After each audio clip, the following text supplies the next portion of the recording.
tienen que ver también con todas estas moléculas de acción farmacológica en el organismo. Entonces estamos viendo que hay una gran cantidad pues de genes que tienen que ver con la acción de los fármacos en los organismos, en el organismo, en su respuesta, determinando genéticamente pues cómo va a ser la respuesta hacia un determinado medicamento, hacia un determinado fármaco, a una droga. Esto hace que en un momento determinado pues sea muy importante conocer la frecuencia con la que se encuentran genes en las poblaciones, ¿sí? ¿Con qué frecuencia se encuentra determinado tipo de genes en determinadas poblaciones? Porque en última instancia eso quiere decir que por poblaciones, por determinadas poblaciones, vamos a poder de alguna manera estar esperando ciertas respuestas farmacológicas, o bien podemos estar pensando en ciertos tipos de fármacos que van a ser adecuados para esas poblaciones, o detectando esas variantes de genes, pues vamos a poder también empezar a diseñar fármacos adecuados para ciertos grupos. Todo eso pues hace ver la importancia que tiene el saber calcular las frecuencias de los genes en las poblaciones.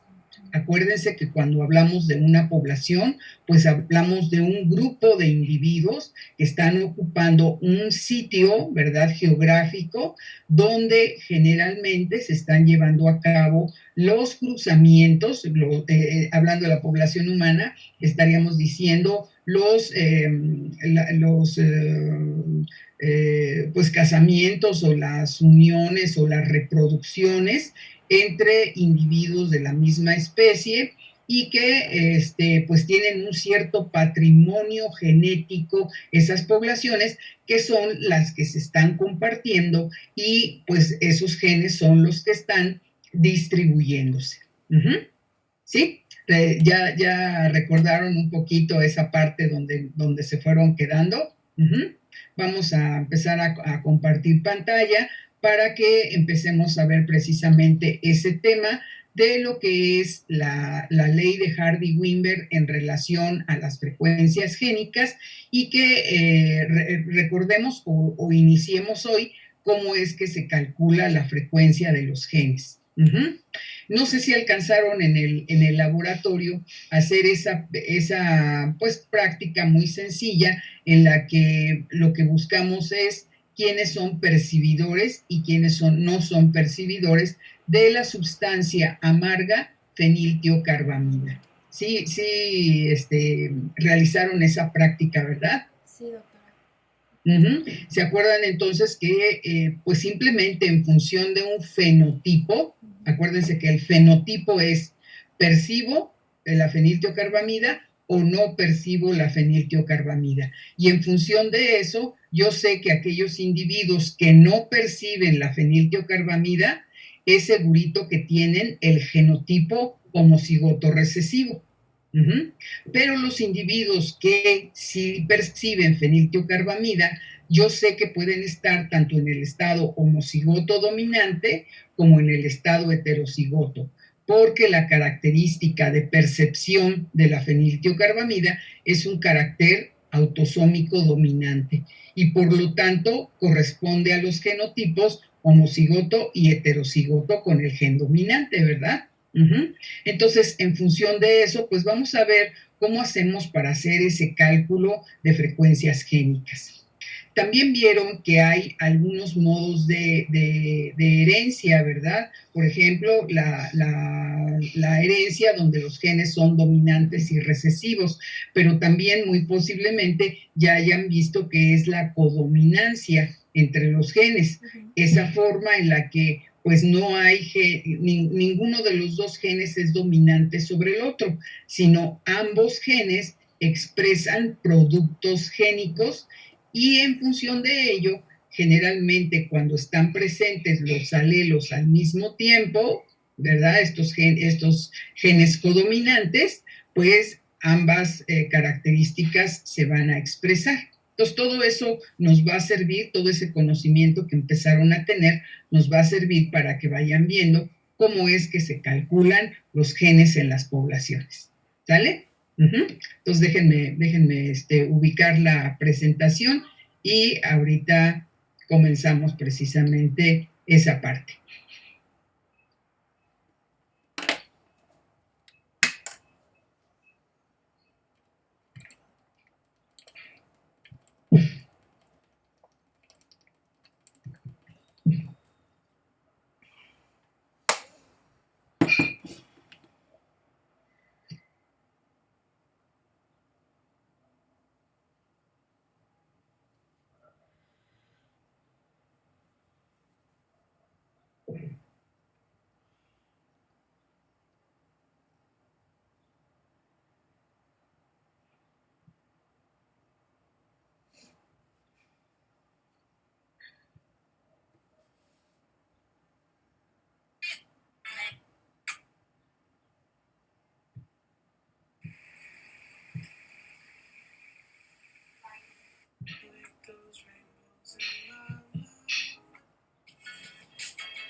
Ya están viendo mi pantalla, ¿verdad? Sí, doctora. Vamos entonces a ver precisamente, como les decía, esta presentación relacionada a la ley de Hardy-Winters. Vamos a ver cómo es que podemos calcular las frecuencias génicas.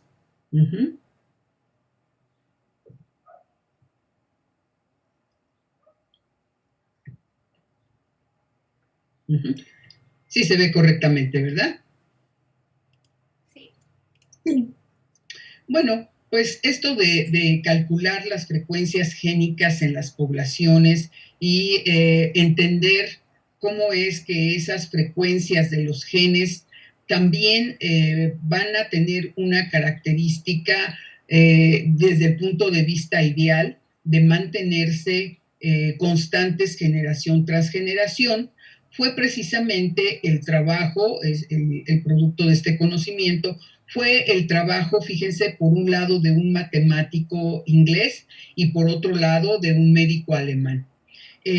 Cada uno por su lado y en tiempos más o menos pues cercanos, no en el mismo tiempo, describen cuál es la relación que hay entre las frecuencias alélicas y de los genotipos en lo que llamaríamos una población ideal. Una de las cuestiones que se le presentaron precisamente al matemático inglés Hardy fue el preguntarle cómo es que si una característica, ¿verdad?, está con mucha frecuencia en una población, ¿por qué entonces puede ser que sea una característica recesiva? No sería de esperarse forzosamente que siempre las características dominantes fueran las que fueran más frecuentes y las características recesivas fueran las que fueran menos frecuentes en una población. Y entonces, bueno, él explicó que en realidad, pues, si una característica es dominante, pues eso tiene que ver con la interacción entre los genes. Pero si una característica se presenta con mayor frecuencia, eso tiene que ver con la frecuencia con la que el gen está en la población.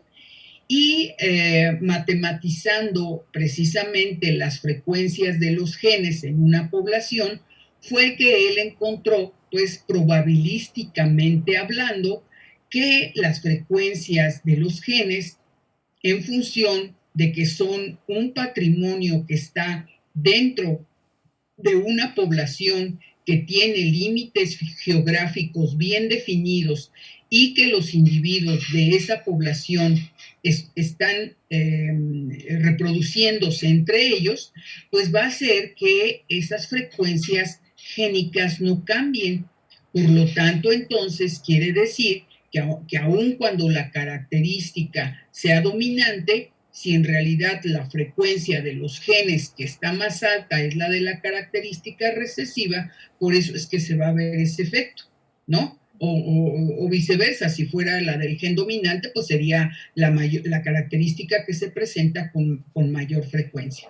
Por su lado, también el médico alemán Weinberg estuvo haciendo precisamente el estudio de poblaciones. Él, a la hora de ver a sus pacientes, a la hora de ver individuos con diversas enfermedades genéticas, observó cómo es que pues en ciertas poblaciones las enfermedades genéticas tienen mayor frecuencia que en otras poblaciones. Y él empezó a ver pues que lo que pasa es que si el gen de la enfermedad está dentro de la población y esas poblaciones, pues vuelvo a decir, son poblaciones que se están reproduciendo entre ellos, pues claro que ese gen pues va a perpetuarse en esas poblaciones, y poblaciones que no tienen, por ejemplo, ese gen de la enfermedad, pues a pesar de estarse reproduciendo continuamente no lo van a tener.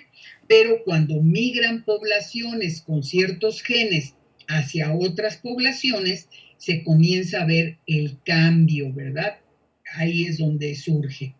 Bueno, pues toda esta idea de estos dos investigadores, de estos dos trabajadores, matemático y médico, cada uno por su lado, dio como resultado precisamente lo que se conoce hoy en día como la ley de Hardy-Weinberg en relación a cómo son las frecuencias alélicas y genotípicas en una población ideal. Entonces, pues este campo de la genética de poblaciones precisamente estudia cómo es la variación genética dentro de las diversas poblaciones que forman pues las poblaciones de todo el mundo, ¿verdad? Y también de ver pues cómo esas frecuencias de esa variación genética pueden cambiar con el tiempo. ¿Qué es lo que las hace cambiar? Digamos, cuáles son los efectos de algunos, digamos, fenómenos de migración o de mutación, etcétera, en un momento determinado modifican esas frecuencias génicas y genotípicas. Esta área del conocimiento de la genética se basa en la observación de la frecuencia con la que se encuentran ciertos caracteres fenotípicos en una población, y pues está relacionada con la abundancia que tienen esos alelos y cómo esos alelos pues se van perpetuando generación tras generación. Entonces, vamos a ver que en la genética de poblaciones, pues lo que se va a investigar son esos patrones con los cuales varía las frecuencias de los genes. Y esa estructura genética dentro y entre los grupos de individuos que se van a cruzar entre sí. Esto quiere decir que hay ciertos supuestos en relación a cómo es que se perpetúan generación tras generación las frecuencias de los genes y de los genotipos. Entonces, ¿qué es lo que establece esta ley de Hardy-Weinberg? ¿Qué es lo que nos dice en relación a las frecuencias génicas, ¿verdad? A la frecuencia con que está un gen en una población y que por lo tanto va a determinar la frecuencia con la que están los genotipos. Entonces, esta ley lo que establece es que en una población ideal, que es infinitamente grande, con apareamientos al azar y que además no está sujeta a ninguna fuerza evolutiva. ¿Qué entendemos por fuerza evolutiva? Pues la mutación en un solo sentido, la migración de individuos de una población hacia otra, o la selección natural de ciertos genotipos. Entonces, si esto se cumple, si esta población es una población ideal, entonces se cumplen dos postulados. El primero nos dice que las frecuencias de los alelos en el conjunto de genes no cambia con el tiempo. Así pues, las frecuencias génicas y genotípicas se van a mantener constantes generación tras generación. Entonces, fíjense, el supuesto a partir de donde esto se cumple es que la población que yo estoy estudiando tenga pues muchos elementos, o sea, muchos individuos, sea una población muy grande, para que yo pueda, pues ya saben ustedes, estadísticamente observar este fenómeno. ¿Cómo tiene que ser esa población? Pues tiene que ser una población en la que realmente la reproducción se está haciendo al azar. No hay apareamientos que van dirigidos hacia ciertos genotipos, ¿sí? No se refiere a que si es el apareamiento por dinero o por bonito o por etcétera, ¿no? Sino se refiere que estos apareamientos son al azar. No hay algo que elija genotipos, sino de manera al azar todos los individuos se aparean. Y no está sujeta a ninguna fuerza evolutiva. Fíjense que cuando menciona esto, habla de ciertos fenómenos que comúnmente se llevan a cabo en las poblaciones.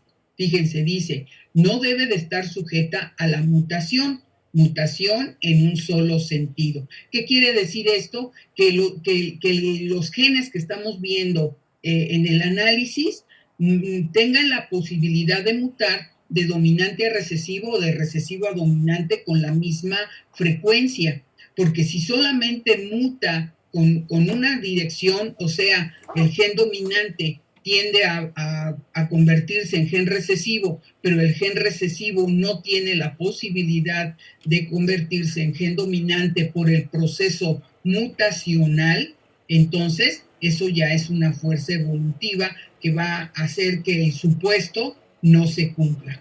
La migración de poblaciones en grandes cantidades de individuos de una población, ¿verdad?, hacia otra, también va a hacer que el supuesto no se cumpla.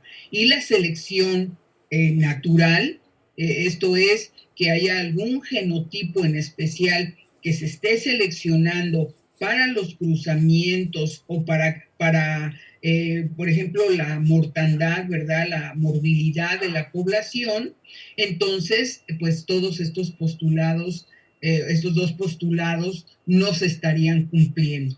Ahorita platicamos, pues, qué sucede realmente en las poblaciones. Acuérdense que el supuesto dice que esto sería una población ideal. Entonces, en una población ideal, lo primero que se cumple es que las frecuencias de los alelos en ese conjunto de genes no cambia con el tiempo. Esto quiere decir que las frecuencias génicas se perpetúan generación tras generación.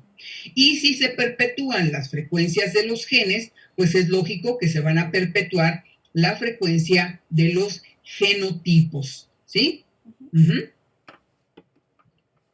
El segundo postulado dice que si se consideran específicamente dos alelos en un locus génico específico, ¿sí? O sea, quiere decir el gen dominante y el gen recesivo, por ejemplo, o los alelos codominantes, ¿verdad? O los alelos, pues sí, de este tipo de interacción, entonces las frecuencias de los genotipos van a cumplir el postulado de P cuadrada más 2PQ más Q al cuadrado, donde P va a representar la frecuencia del alelo dominante y Q va a representar la frecuencia del alelo recesivo, ¿sí? Entonces, fíjense cómo está estableciendo, cómo puedo yo de esta manera, a través de este segundo postulado, calcular las frecuencias génicas y las frecuencias genotípicas. Y me dice el primer postulado que esas frecuencias van a quedar fijas, ¿verdad? Su frecuencia va a quedar fija generación tras generación, mientras que esa población siga siendo una población ideal. ¿De dónde salen estos supuestos? ¿A partir de dónde pueden establecerse esas relaciones matemáticas de estos supuestos? Pues vean, vamos a pensar que tenemos precisamente en una población ideal un par de alelos, el alelo A mayúscula y el alelo A minúscula. ¿Sí? Estamos teniendo una población para una característica en particular, ¿verdad? En esa población, el alelo A mayúscula y el A minúscula. Y entonces quiere decir que de todos los individuos, hablando de una característica autosómica, ¿verdad? De estas que están en los cromosomas no sexuales.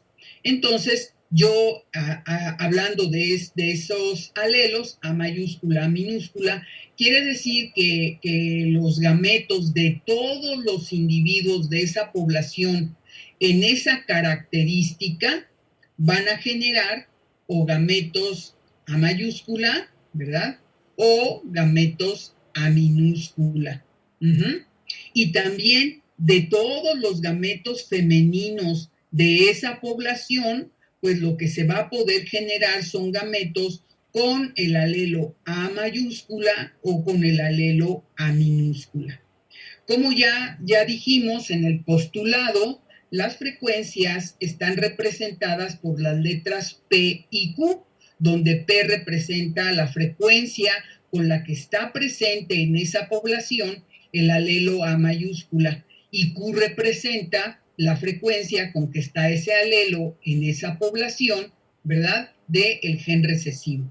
De tal manera que en esa posa génica que yo tengo, los genotipos que en función de esos alelos se me pueden formar son los genotipos homocigoto dominante, heterocigoto y homocigoto recesivo en la proporción 1, 2, 1, o bien dicho, un cuarto, un medio, o dicho en cuartos, 2 cuartos, un cuarto, ¿sí?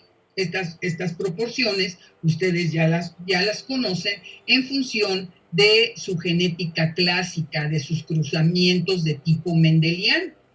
Y bueno, pues lo mismo va a suceder en relación a su frecuencia, a la frecuencia con la que se presenten en la población. ¿Por qué? Porque acuérdense que cuando yo quiero calcular la frecuencia de un evento, ¿cuál es el evento que yo quiero calcular para el genotipo homocigoto dominante? ¿Con qué frecuencia se me va a dar este genotipo?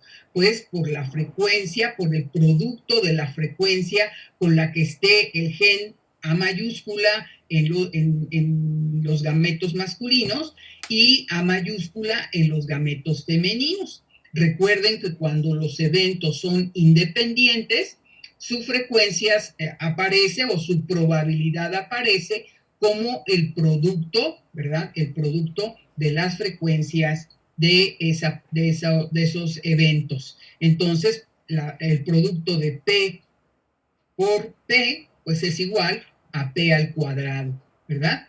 Y así sucesivamente, ¿cuál es la frecuencia con la que va a aparecer el genotipo heterocigoto? Pues producto, ¿verdad? De las frecuencias con las que aparece estos alelos, que es P por Q, pero como estamos viendo que aparece en una proporción doble, entonces tenemos que la frecuencia con la que va a aparecer el genotipo heterocigoto es 2P por Q.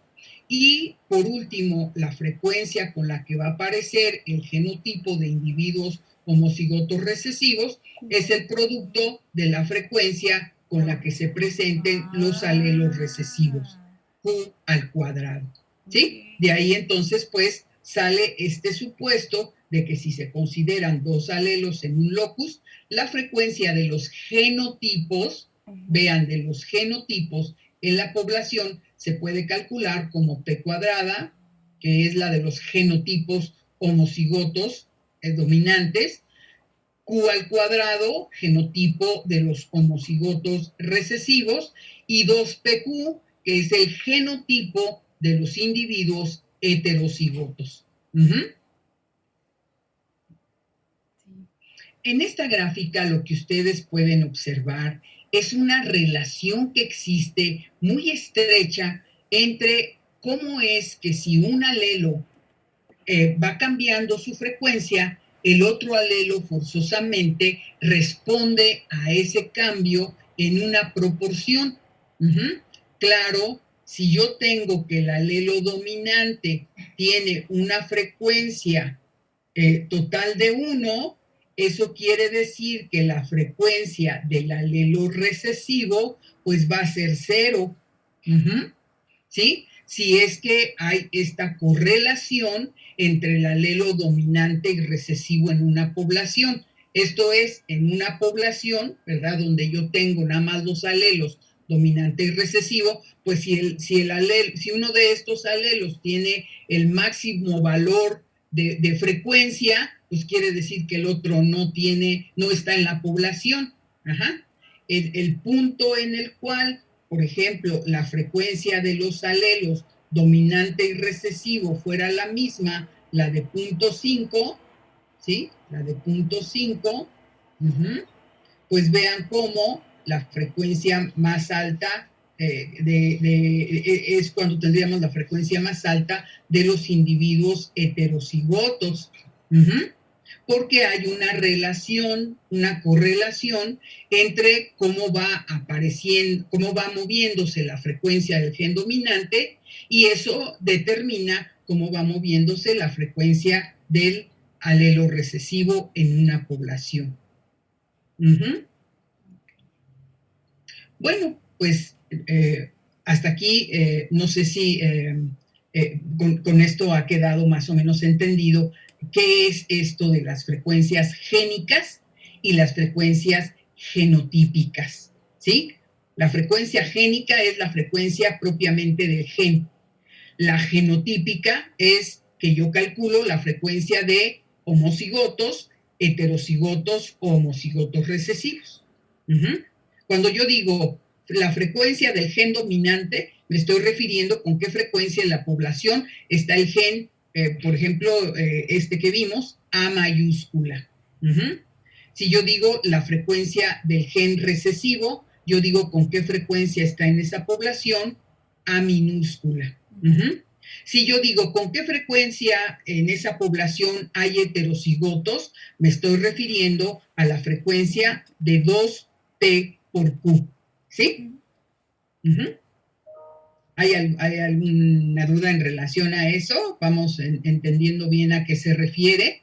Y que, pues, en una población ideal, para que las frecuencias génicas y genotípicas se mantengan, pues tienen que cumplirse estas condiciones de la población ideal, ¿verdad? ¿Sí? ¿Todo queda bien? ¿Vamos bien? Sí, todo claro. Vamos a ver entonces cómo podemos hacer los cálculos de las frecuencias de los genes. Vamos a comenzar con un ejemplo cuando los genes son codominantes. Si hay algo de la codominancia que no entiendan, me lo indican. Vamos a comenzar así, porque en este método, cuando los genes son codominantes, yo puedo muy bien con el fenotipo saber qué genotipo tiene el individuo. Cosa que ya dijimos en las relaciones de dominancia-recesividad, sucede que la característica dominante puede ser tanto del genotipo homocigoto como del genotipo heterocigoto. En la herencia codominante, ustedes saben que el homocigoto tiene un fenotipo, el heterocigoto tiene otro fenotipo, y el homocigoto recesivo, o bueno, el que tiene los otros alelos, tiene otro fenotipo. Por eso es que yo puedo saber, en función del fenotipo, qué genotipo hay en una relación de codominancia. Vamos a verlo para que lo entiendan. Uh-huh.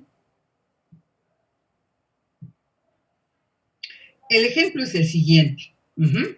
Vamos a calcular la frecuencia del alelo HP1, que le vamos a llamar, perdón, que lo vamos a representar esa frecuencia por el alelo P, y vamos a calcular la frecuencia del alelo HP2, que lo vamos a representar como Q. Y ese cálculo lo vamos a hacer por conteo de alelos. Uh-huh. Vamos a hacerlo por conteo alélico. Este primer método es un cálculo de P y Q por conteo alélico. Y esto lo podemos hacer porque los alelos HP1 y HP2 son codominantes. Estos alelos determinan una proteína que se llama haptoglobina. Esta proteína sucede que tiene variantes electroforéticas.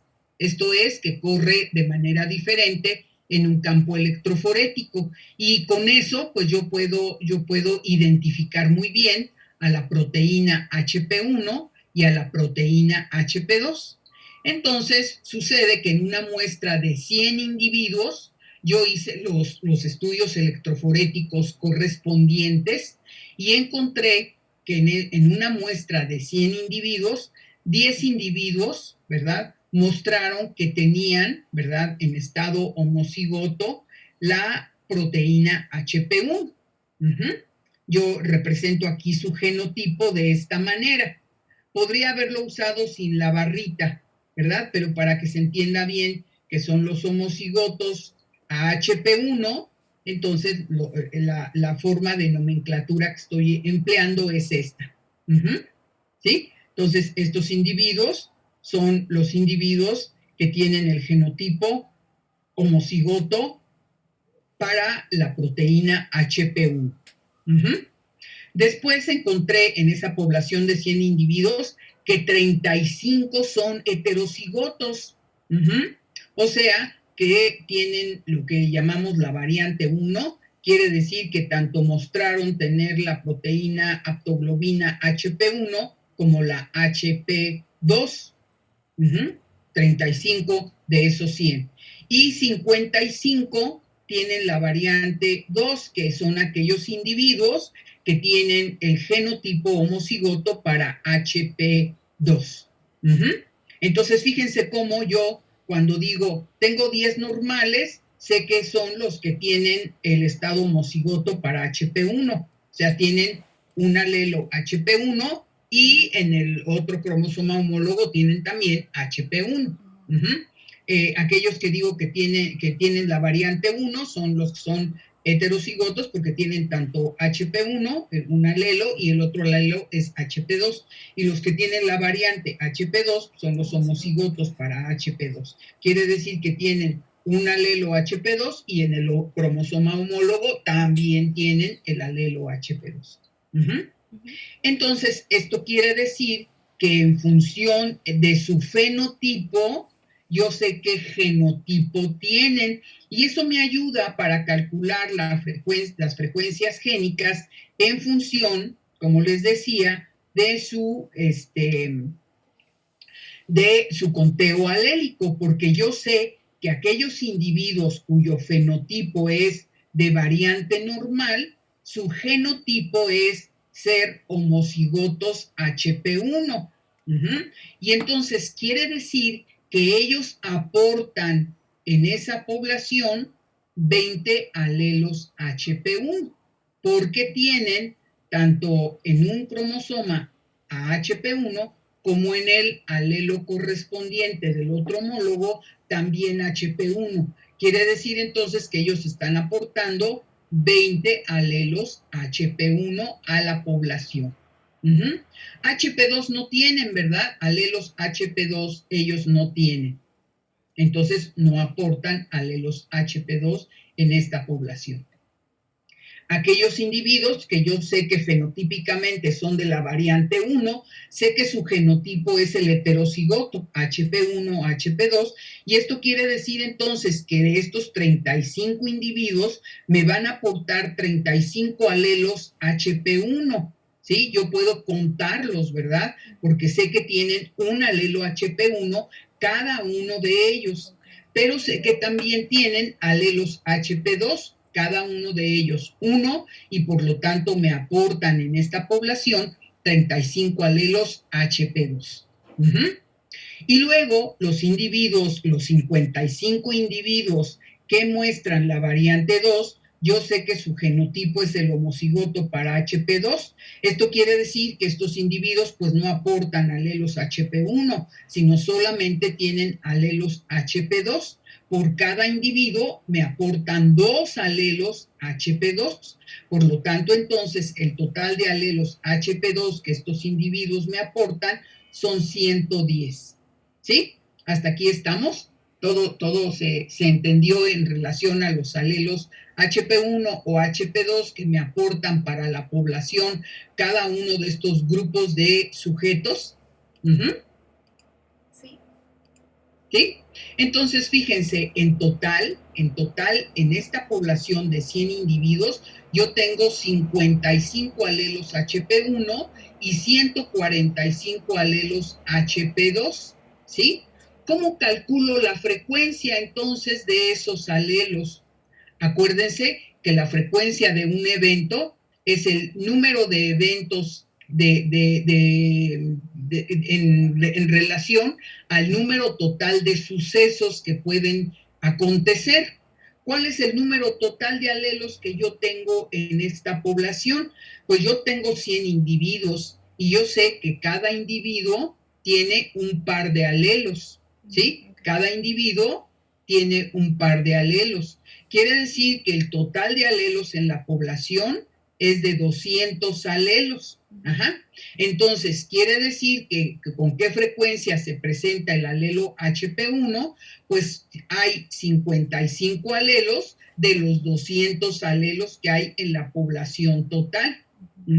Entonces, la frecuencia del alelo HP1 representada por P es 55 entre 200. Y esto es igual a 0.275. Por el otro lado, yo sé que tengo 145 alelos HP2 de una población general de 200 alelos. Entonces, la frecuencia del alelo HP2, que está dada por Q, es igual al número total de alelos HP2 entre el número total de todos los alelos que hay en la población, o sea, 0.725. ¿A qué conclusión llego?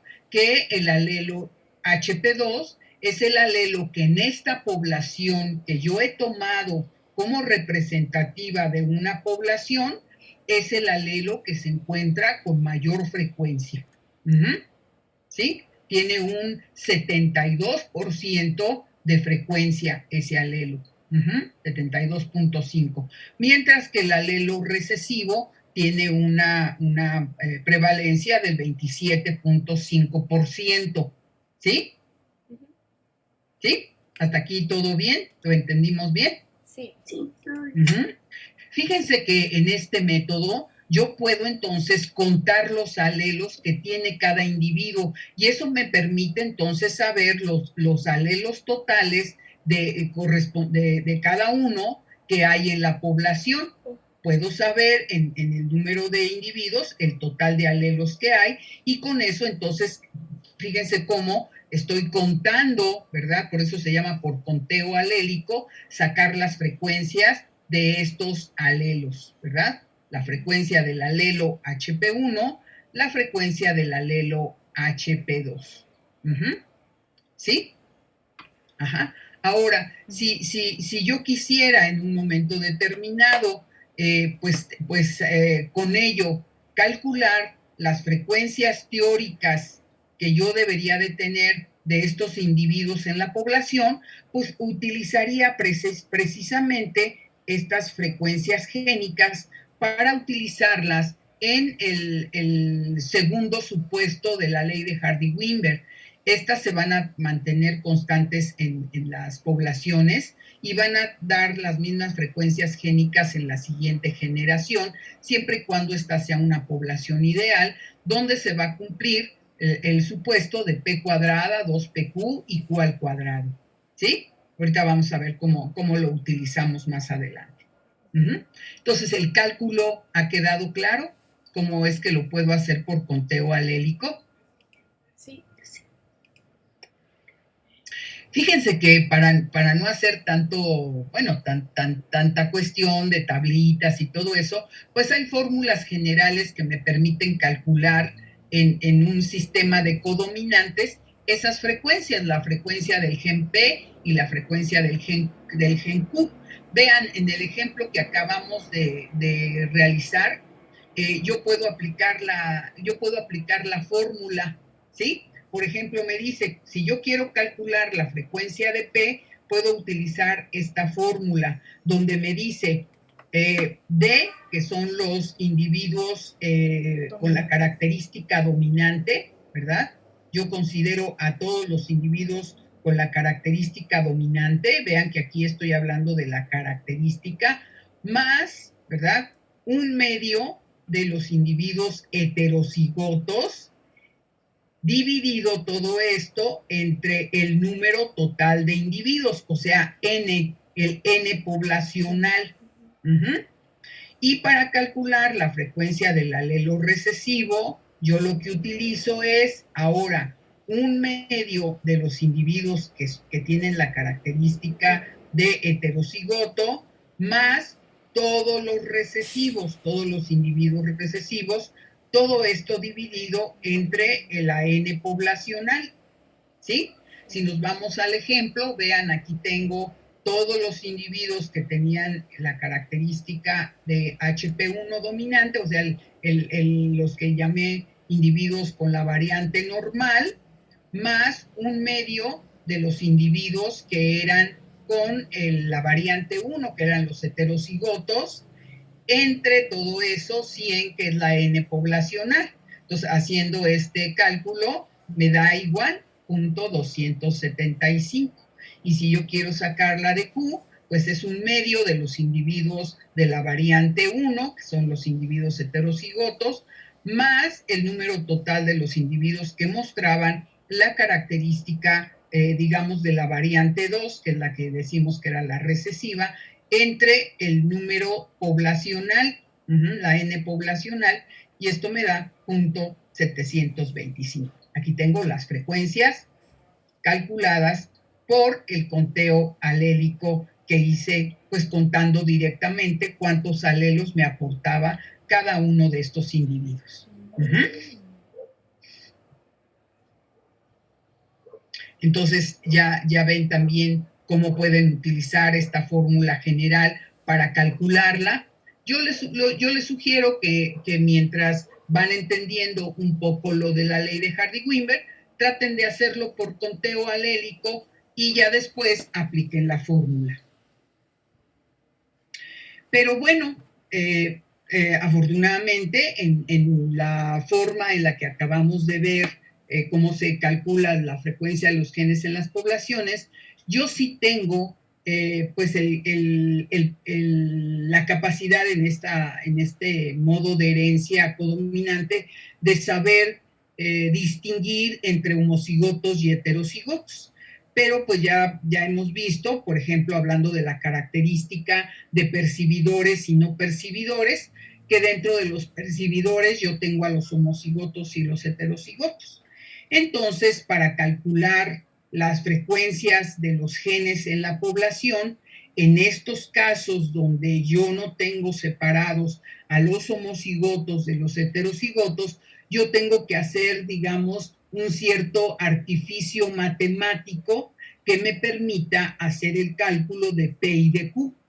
Y este artificio matemático es aquel que dice que si para que se obtenga el genotipo homocigoto recesivo se requiere de la unión de dos alelos recesivos y la frecuencia con que aparece en la población ese alelo es Q, entonces quiere decir que la probabilidad con la que aparece ese evento en conjunto, como ya lo vimos, es Q al cuadrado. ¿Sí? ¿Qué quiere decir esto? que Q al cuadrado me representa la frecuencia de individuos con la característica recesiva, o sea, a los homocigotos recesivos. Y si ustedes se fijan, los homocigotos recesivos, eso sí yo los puedo identificar por su fenotipo. O sea, hablando del ejemplo de los percibidores y los no percibidores de feniltiocarbamida, yo cuando tengo en una población percibidores y no percibidores, a los que yo puedo identificar perfectamente, genotípicamente hablando, son a los no percibidores, porque yo sé que esos son forzosamente homocigotos recesivos. Estos son homocigotos recesivos, no hay más. Entonces, quiere decir que esos individuos me están representando al valor de Q al cuadrado. Y esto es el artificio matemático que yo puedo utilizar para partir de ellos calcular el valor del alelo Q, del alelo recesivo. Entonces, despejando Q al cuadrado, pues yo tengo que la frecuencia del alelo recesivo es igual pues a la raíz cuadrada de la frecuencia de los individuos homocigotos recesivos. Y partiendo de esa frecuencia, yo me puedo ir al supuesto que se establece en relación a esta fórmula, ¿verdad? A esta fórmula que dice que en una población la suma de las frecuencias de los alelos para un locus en especial es igual a 1. Ya lo vimos que sí, ¿verdad? Ya lo vimos que sí, que la frecuencia del alelo dominante y recesivo en una población pues va a estar en función desde 0 hasta el valor de 1 y por lo tanto, cuando yo haya calculado el valor de un alelo, pues puedo calcular precisamente por la diferencia de 1 menos lo que es el valor del alelo recesivo, el valor del alelo dominante. El valor del alelo dominante. Veamos que en el ejemplo anterior, del problema anterior, si yo parto de la frecuencia de individuos homocigotos HP2, ¿sí? ¿Se acuerdan que eran 55 individuos de 100 individuos? ¿Sí? Aquí yo estoy sacando la frecuencia genotípica, la frecuencia de los individuos homocigotos recesivos. Por eso yo digo que 55 sobre 100 es igual a Q al cuadrado. ¿Sí? ¿Sí se entiende? Sí. Es aquí en este caso la frecuencia genotípica. Entonces, para que yo pueda sacar el valor de la frecuencia del gen, o sea, de HP2 solito, ¿verdad? Del gen, no del genotipo que es HP2, entonces yo le saco la raíz a 55 entre 100 y eso me da 0.741. Si ustedes se fijan, es una aproximación bastante buena de lo que yo hice por conteo alélico. Y teniendo ya el valor de la frecuencia de Q, yo puedo entonces ahora despejar a P del el supuesto de P más Q igual a 1, y entonces digo que P es igual a 1 menos lo que calculé de Q, de lo que valía Q, y entonces me sale 0.258, que nuevamente vuelvo a comentarles, es una aproximación bastante buena de lo que yo obtuve a través del conteo alélico. ¿Sí? Sí. ¿Ha quedado bien? Esta es otra forma de hacer el cálculo. Ustedes me preguntarían, bueno, ¿y cuál es el valor pues más, digamos, fidedigno de este cálculo? Pues claro que el del conteo alélico, ¿verdad? porque ahí estamos diciendo realmente cuántos genes tiene cada individuo. Esto que es, como les vuelvo a decir, una forma de utilizar este artificio matemático, pues nos permite entonces calcular a partir de la frecuencia genotípica de los individuos homocigotos recesivos, las frecuencias de los alelos dominante y recesivo en la población.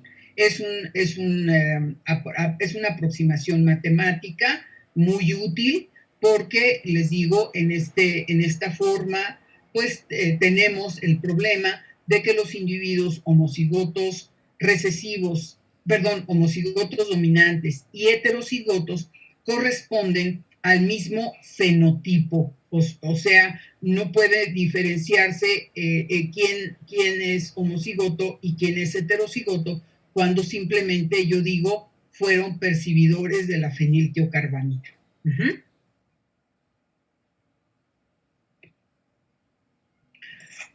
Bueno, ya platicamos entonces o ya avanzamos un poco en relación a la ley de Hardy-Weinberg, al cálculo de las frecuencias génicas cuando tenemos el conocimiento de una característica codominante y que nos permite saber los genotipos homocigoto, heterocigoto y homocigoto recesivo, y cómo hacerlo cuando tenemos una característica fenotípica donde no podemos hacer la diferencia en cuanto a homocigotos dominantes y heterocigotos.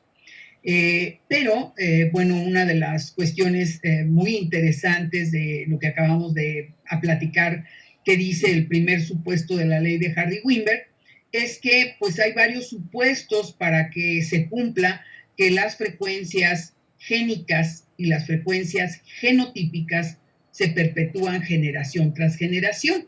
Y esto es, pues, que las poblaciones sean muy grandes, se estén haciendo los cruzamientos entre los individuos al azar y que no haya fuerzas evolutivas que estén de alguna manera modificando estas frecuencias génicas.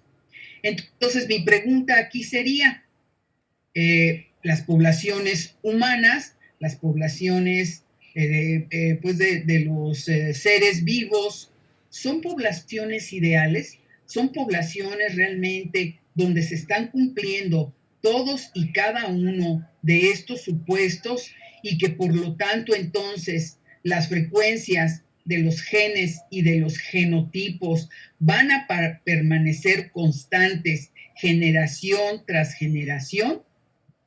¿Qué piensan ustedes?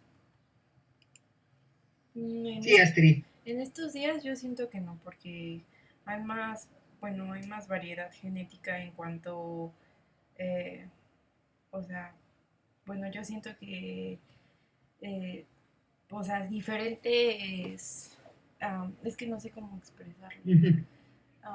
Por ejemplo, ya no es como que antes de la misma ciudad tenían hijos, ¿no? Ahora ya es como que de diferentes partes y entonces eso hace que haya más variabilidad genética y por eso dentro de estos supuestos tú estás apelando a que hay más migración, ¿verdad? Ajá, sí. Hay movimientos poblacionales, que antes no había, inclusive estamos viendo movimientos masivos poblacionales, como serían precisamente los movimientos masivos de inmigrantes en todo el planeta, por decir algo, ¿verdad? Sí.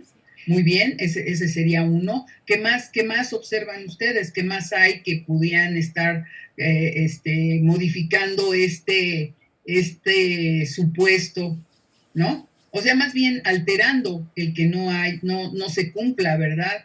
Esta cuestión. Porque claro, en una población ideal, el supuesto se cumple, claro, totalmente, ¿verdad?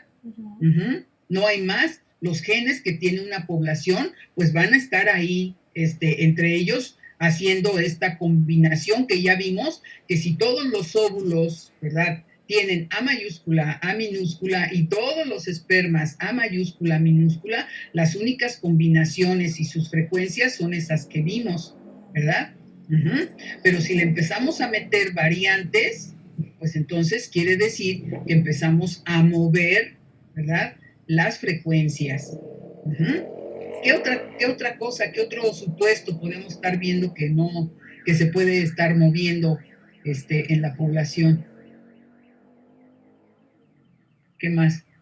Ustedes, en relación a la mutación, en relación a la selección natural, en relación a los cruzamientos totalmente al azar, en relación a todos estos supuestos, ¿cómo ven? ¿Que es lógico que se den o no? Sí. Bueno, yo también lo veo en la parte de que hay mutación genética de las enfermedades y pues también eso hace que no. Por ejemplo, que podría ser debido a la contaminación con sustancias genotóxicas del ambiente, que hubiera mayor frecuencia de mutaciones, ¿no? Y que esas mutaciones pues fueran dañinas, fueran deleterias y por lo tanto, si van aumentando, pues es lógico pensar entonces que también nos están cambiando frecuencias de ciertos genes, ¿no? Y podríamos estar pensando entonces en que pues ya los cruzamientos a lo mejor pues no se estén dando muy al azar y etcétera, ¿no? Entonces, la pregunta siguiente sería para Ana Espejel. Entonces, ¿qué piensas tú? ¿Vale o no la pena utilizar la ley de Hardy-Weinberg? No, no.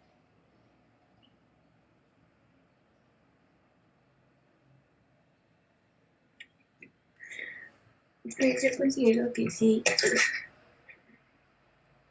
Entonces, ¿para qué nos puede servir si en realidad pues no se estarían cumpliendo los supuestos de la ley de Hardy-Weinberg por todo esto que sucede en las poblaciones? ¿Para qué nos serviría, Ana?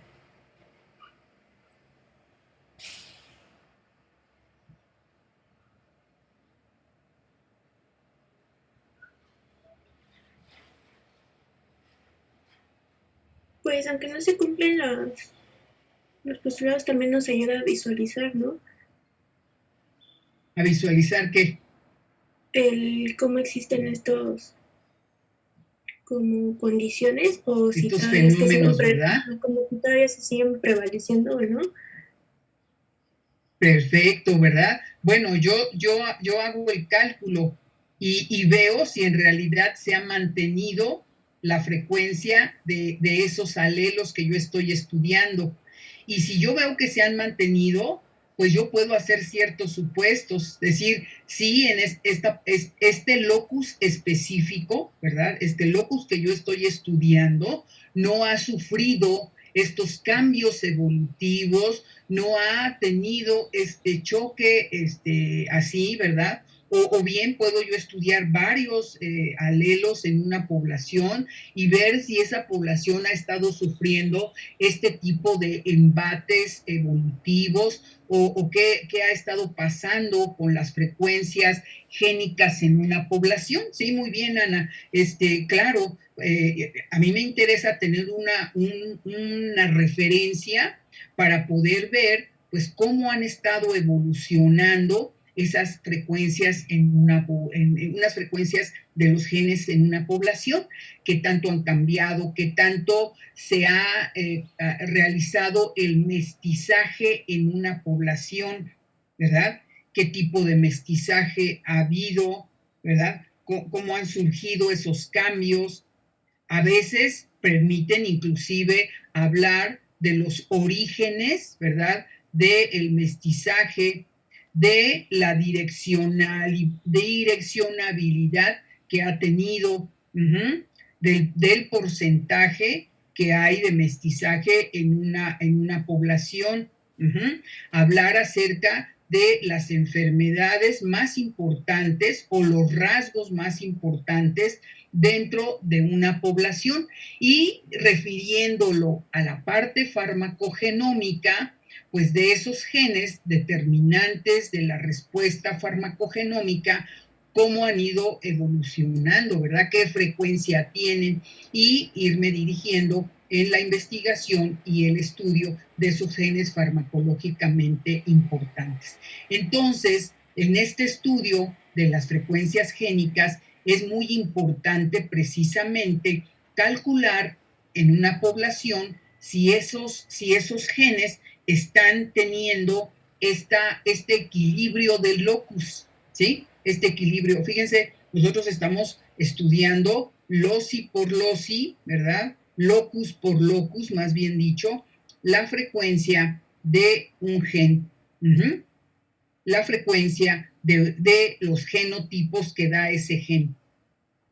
Y ese estudio me permite ver si realmente hay un equilibrio en esa población de ese locus génico que me haga pensar si efectivamente se está cumpliendo el principio de la, ¿cómo se llama?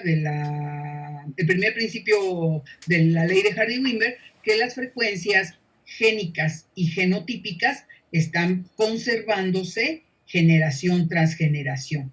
¿Cómo hago yo para comprobarlo? ¿De qué manera compruebo que se está cumpliendo o no se está cumpliendo el principio del equilibrio de un locus en relación a su al que queda perpetua su frecuencia génica en las poblaciones donde yo estoy trabajando? Pues esto lo hago a través de la evaluación del equilibrio de un locus. En esta evaluación, yo lo que debo de hacer es calcular las frecuencias genotípicas de la población en relación a la frecuencia génica que ya calculé.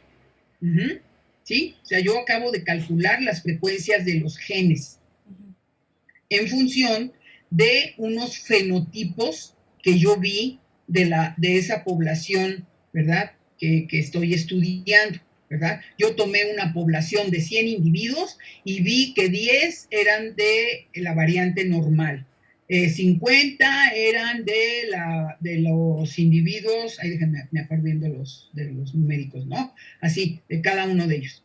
Bueno, ya calculé en función a esa población las frecuencias de los genes. Pero ahora, con esos valores, yo voy a calcular las frecuencias de los genotipos en función del segundo apartado de la ley de Hardy-Wimber. P cuadrada, 2PQ, Q al cuadrado. Y voy a obtener entonces las frecuencias genotípicas. Con esas frecuencias genotípicas, yo puedo calcular lo teórico que esperaría, basado en el tamaño de la muestra que tomé, los genotipos que debería de haber teóricamente en esa población. Y como ya tengo un valor observado, que es lo que yo observé a la hora que tomé a los individuos y los estudié, con un valor calculado, que es el que calculé en función de las frecuencias genotípicas que yo acabo de obtener, ¿verdad? En función del tamaño de la muestra, entonces yo tengo valores de mi observación y valores de mi cálculo. Y eso entonces lo que yo hago es comprobarlo estadísticamente. Y la prueba adecuada para hacer esa comprobación es la prueba de Chi cuadrada, la prueba de Chi cuadrada.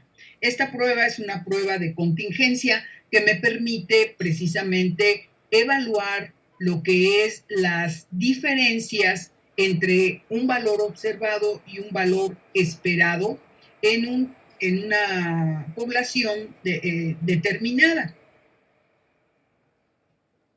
Esto es, me permite entonces calcular las frecuencias genotípicas teóricas y yo las puedo contrastar contra las frecuencias genotípicas que ya tenía la población. Esto es, yo obtuve los valores de P y de Q. Entonces yo sé que el valor de la frecuencia genotípica P cuadrada me representa a los individuos homocigotos para HP1 y yo la calculo en función de mi cálculo que hice de la frecuencia del alelo HP1. Y entonces digo 0.275 al cuadrado me da esta frecuencia del genotipo homocigoto HP1. 2PQ me representa a los heterocigotos, a la frecuencia de los individuos con el genotipo heterocigoto. Y entonces esto es 2 por P y por Q calculada. Y esto me da 0.3987. Esta es la frecuencia del genotipo heterocigoto. Y por último, Q al cuadrado me representa, ya lo habíamos visto, la frecuencia de los individuos homocigotos recesivos. Entonces vean cómo yo ya pude, en función de las frecuencias génicas, ¿sí?, de las frecuencias de los genes HP1 y HP2, calcular ahora las genotípicas. Y con ello, entonces, puedo calcular, puedo convertir este valor de frecuencia a valor de número de individuos. Claro, aquí los tenemos en el cálculo teórico, ¿verdad? Nosotros, claro, no podemos tener 7.56 individuos. Podríamos decir, tenemos 7 individuos, tenemos 40 individuos, tenemos 52 individuos para que hagan un total de 100 individuos en función de este cálculo de frecuencias, ¿sí? Los convierto mis frecuencias genotípicas a número de individuos basados en el tamaño de la muestra que yo estoy estudiando. Y eso entonces me permite comprobar con lo calculado, ¿verdad?, qué tan cierto es o qué tanto se cumple con lo observado con esto que yo tengo como calculado o esperado, porque eso es lo que me permite determinar la prueba estadística de G cuadrada. Es esta razón, es esta sumatoria de estas diferencias, que si ustedes ven estas diferencias de lo observado y de lo esperado, es algo muy parecido a calcular lo que sería la desviación de los datos, ¿verdad? Estoy calculando en una prueba de G cuadrada, como quien dice, la desviación de los datos. Y esa desviación de datos me dice, pues, qué tan cerca está lo observado de lo esperado. ¿Sí? Entonces, lo que yo debo de hacer es precisamente en esta fórmula de G cuadrada, poner los datos observados, que es lo que yo observé en la población, con lo esperado, que es lo que yo acabo de calcular, y saber entonces obtener un valor de G cuadrada, que yo puedo entonces evaluar a través de tablas de G cuadrada que aparecen en los libros de genética o en cualquier libro de estadística, basándome en que todas las pruebas biológicas generalmente utilizan una P o alfa de seguridad de 0.05.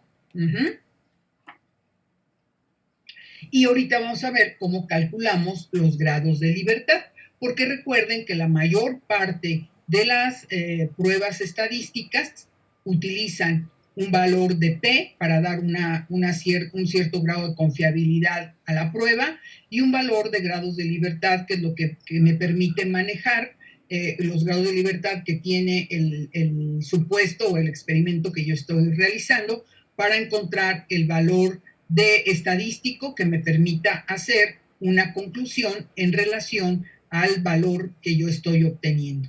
Entonces vean cómo lo observado para este caso era que había 10 individuos con el valor de HP1, ¿verdad? Con el genotipo de la variante normal, eran 10 individuos.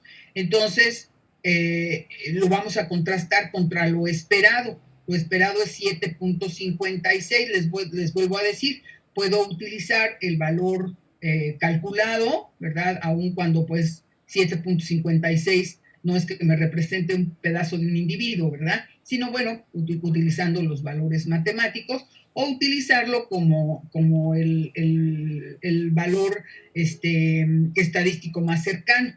Puedo hacer las dos cosas. Para mayor precisión, claro, esto es un valor estadístico, entonces podríamos utilizar los valores calculados para lo esperado. Entonces, yo tengo que las diferencias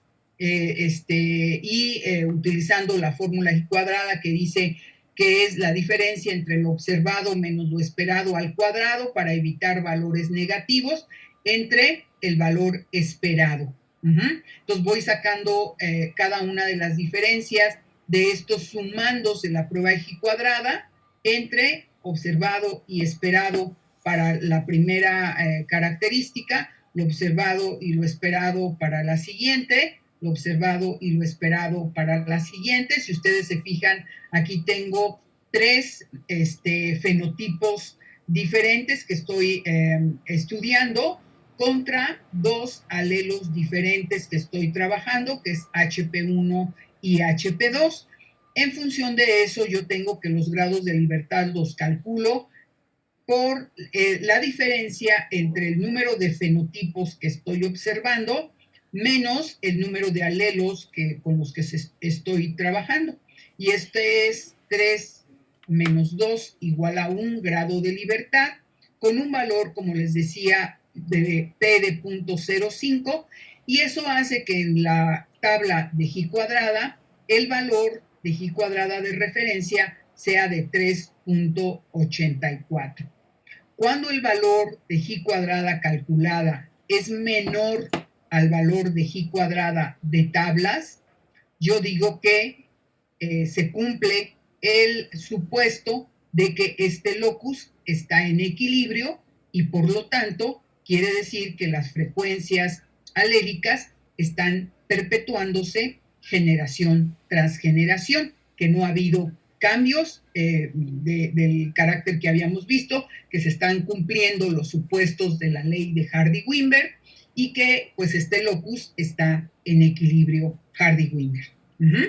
¿Sí? Entonces, nuevamente, cuando el valor de J cuadrada calculada, ¿verdad? Por las diferencias entre lo observado y lo esperado en los sumandos de J cuadrada calculada es menor a la J cuadrada que yo obtengo en tablas, el supuesto es que efectivamente hay un valor no significativo de J cuadrada calculada y por lo tanto este locus sí está en equilibrio porque no hay diferencias estadísticamente significativas y por lo tanto entonces en esta población se está viendo que este locus está cumpliendo los apartados de la ley de Hardy-Weinberg.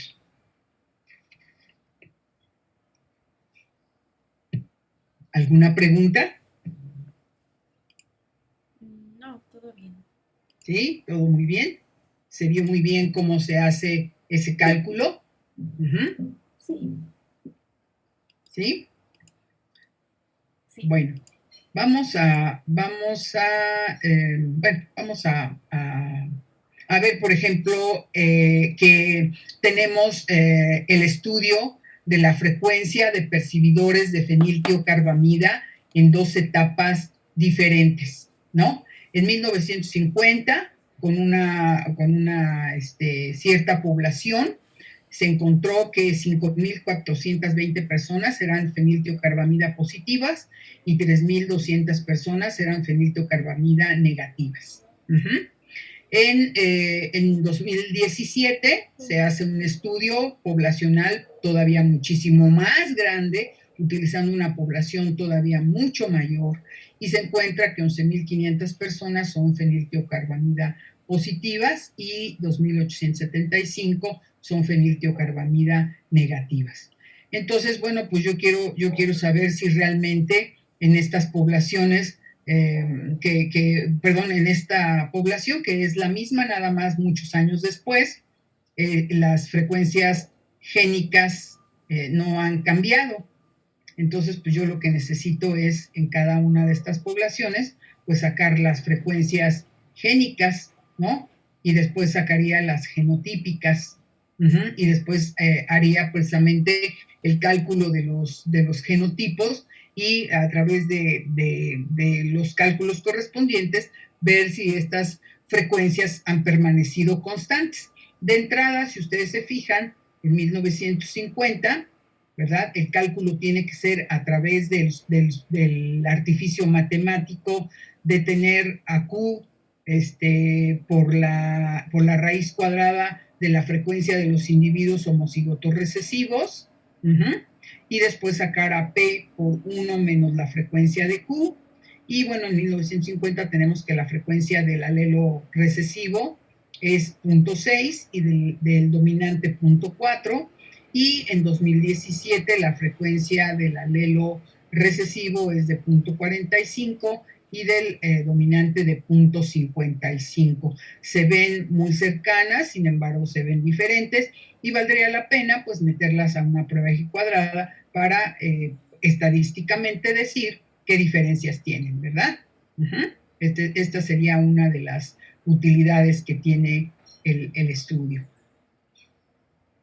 Entonces, pues vamos a ver que este estudio del estudio de las frecuencias génicas y genotípicas, pues tienen varias aplicaciones, pero una aplicación muy importante que tiene en genética y en farmacogenómica es poder asociar un polimorfismo a una patología en particular. O sea, el yo calcular la frecuencia de un gen polimórfico en la población y tratar de ver si ese gen está asociado a una patología en particular.